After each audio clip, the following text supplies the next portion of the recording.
I was stationed at a certain base in New Mexico. It's famous for building a big bomb, I'm sure you can figure it out, and is currently tasked with military research. Once the wow factor of being on such a historically important posting wore off, I realized that the only thing different about working there was that civvies had a decent chance of knowing the base name. Everything else was the same. Same guard duty, same jobs, same rules and regs. I still had to pass my physicals. Actually, that's where it was a little weird, because military regulations are strict when it comes to weight and fitness levels. That old 5-minute mile and I can field strip my weapon and reassemble it blindfolded thing still held. But this posting was even more strict about the physical fitness regs. I mean, we're in good shape in the military, but we were in really good shape when we were stationed at this particular base. Even the engineering specialists like me. It wasn't uncommon to see soldiers putting more effort in on their PT. The weight room was always crowded. The joke was that we had to work to stay in shape because the food was pretty decent. What can I say? They feed us science types right. If there's one area of any military establishment that gets a lot of criticism, it's the chow hall. But this one did us right. The specialists behind the counter knew their way around their supplies. It wasn't like they were miraculously Italian grandmothers, but the food was hot, tasted good, and was identifiable, so no complaints.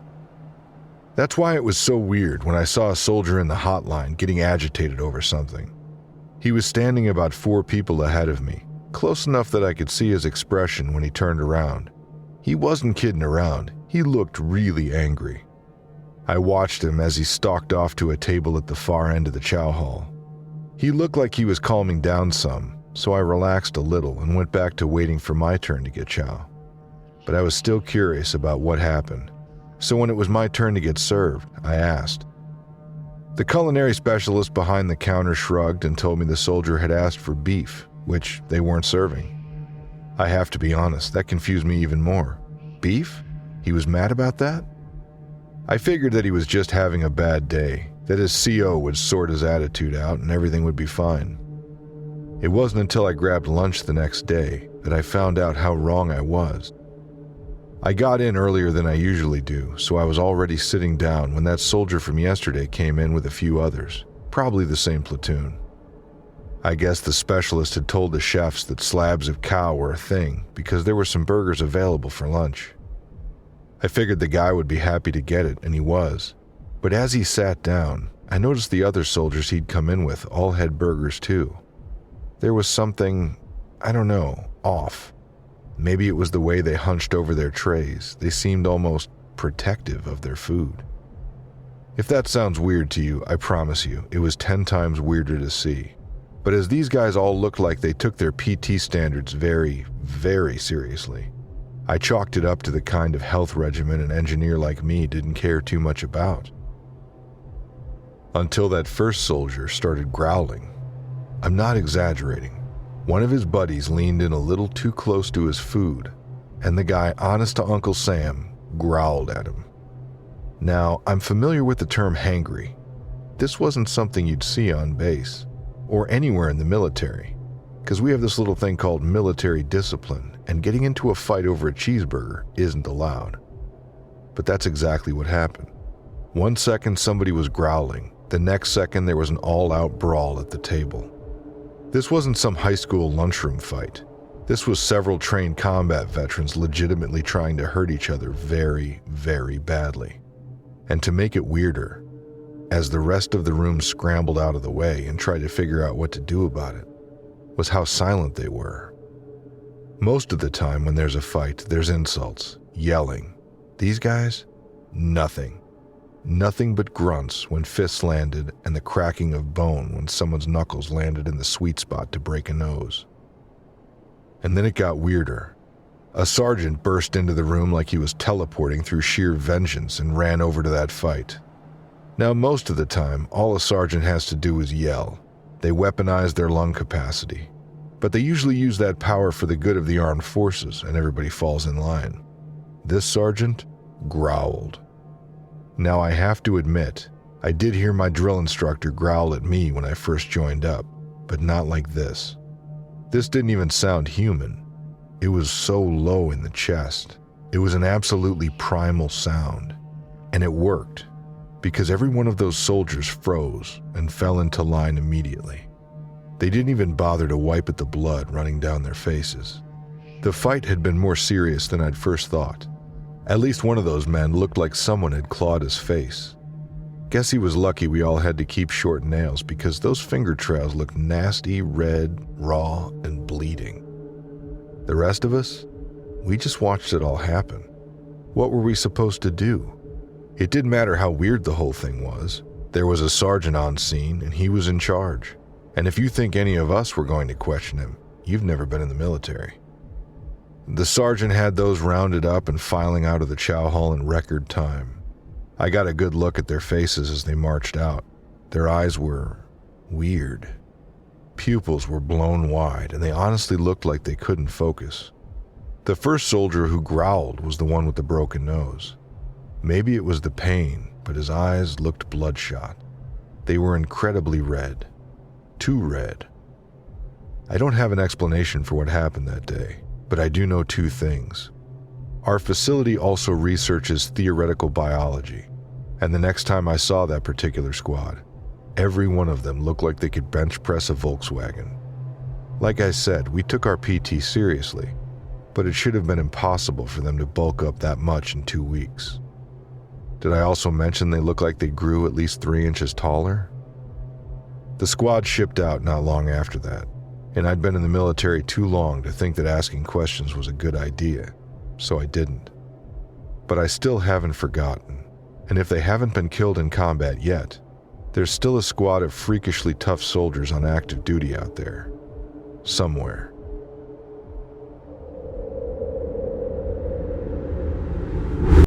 I work in the real estate business and have been flipping houses for about 2 years now.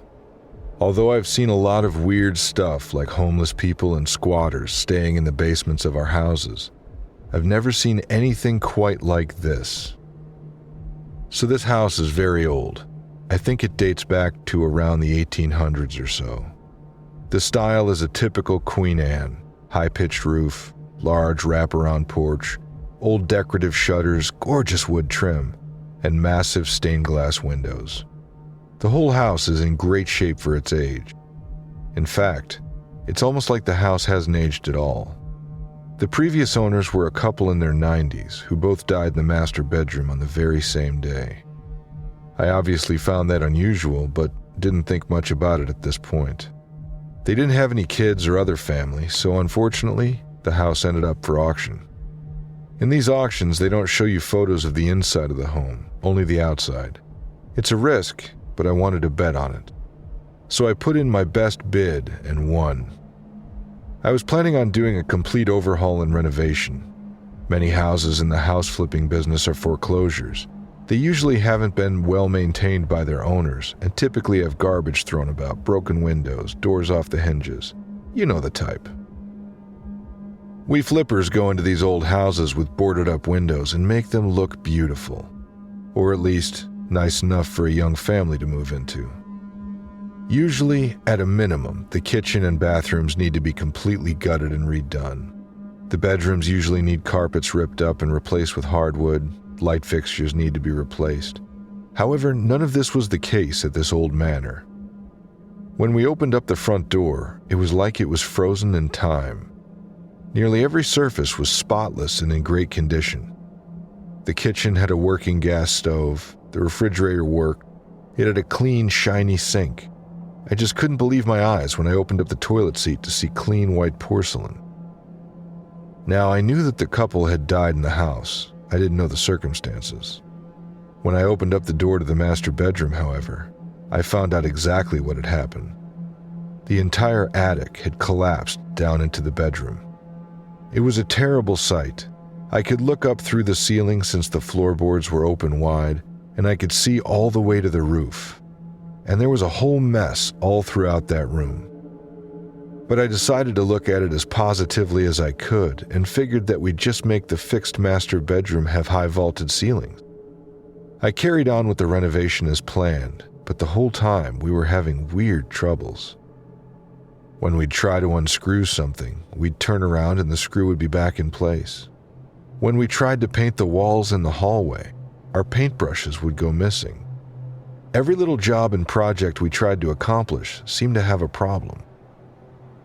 When we removed the stove to replace it with a new stainless steel model, my friend who was helping me started to get a terrible cough and could barely carry it out of the room. Once we got outside the threshold of the room, though, his cough just stopped. Some of the crew were saying they were hearing weird noises. My friend was working in the bathroom when he heard someone laughing behind him. He thought it was another member of the crew, but when he turned around, no one was there. He walked out into the hallway, but no one was there either. Then he walked outside only to see that everyone else was out there eating lunch. No one had been in the house for at least 30 minutes.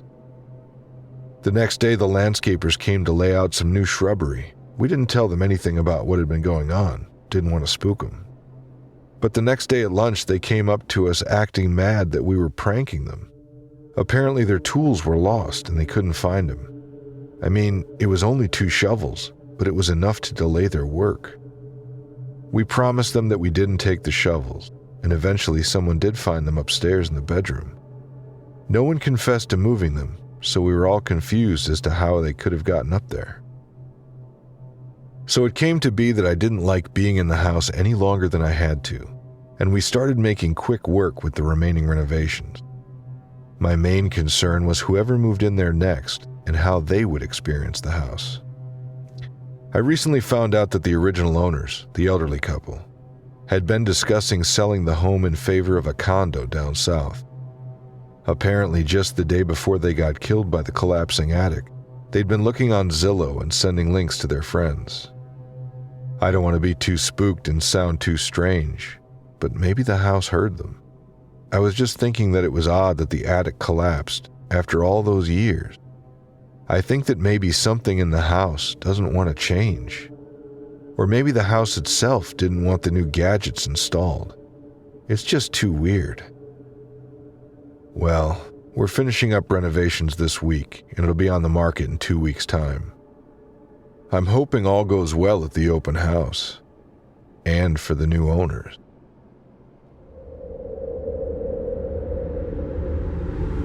When I tell you I work for the ESA, I don't expect you to believe me.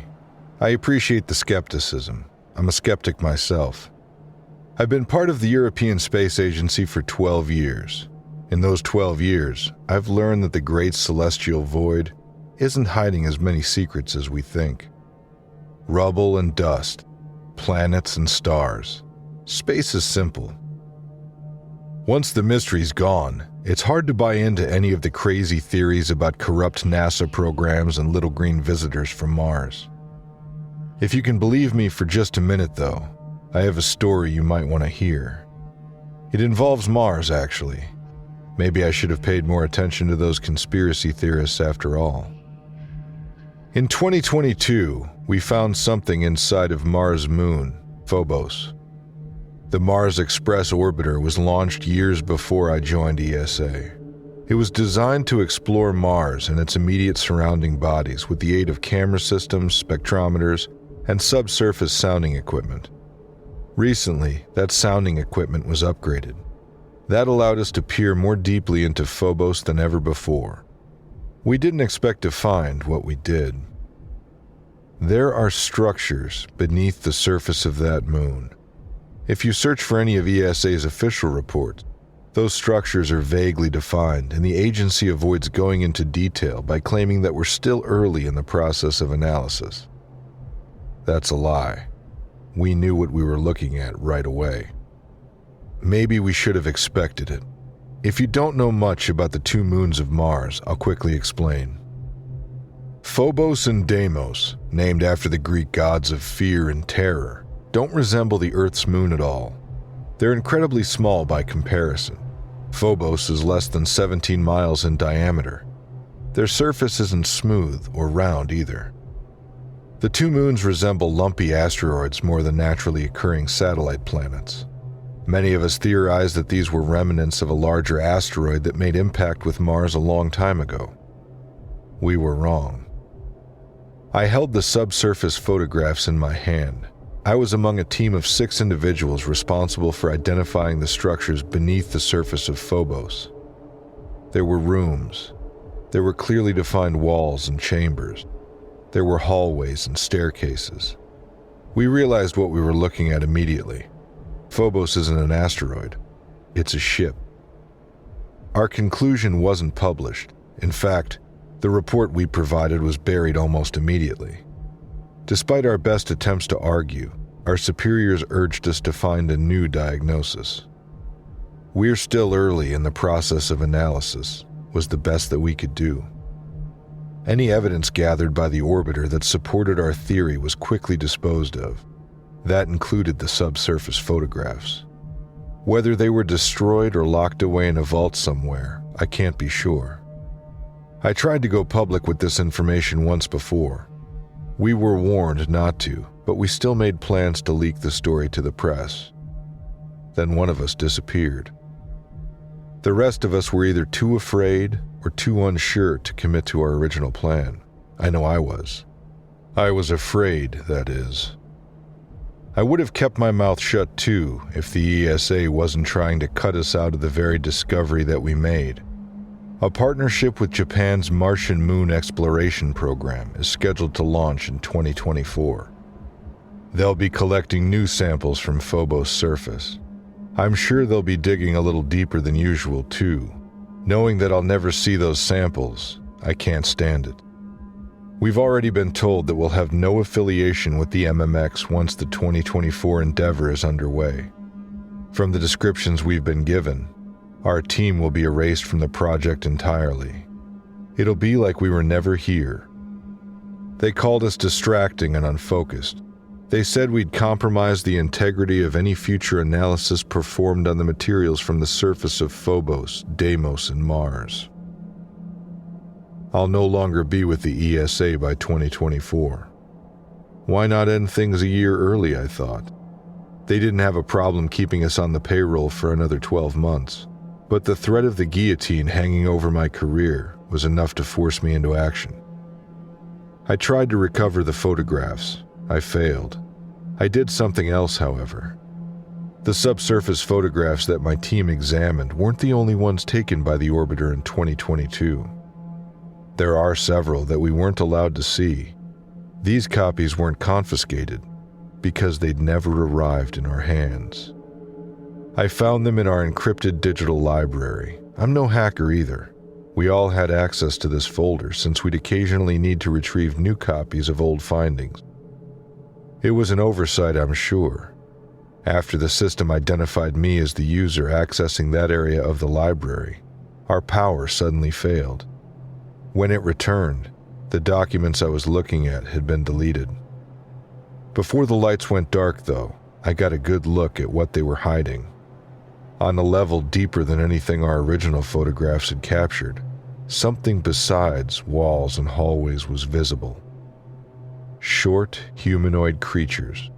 Long dead, I imagine, as their skeletal bodies were strewn across the floor with no apparent rhyme or reason.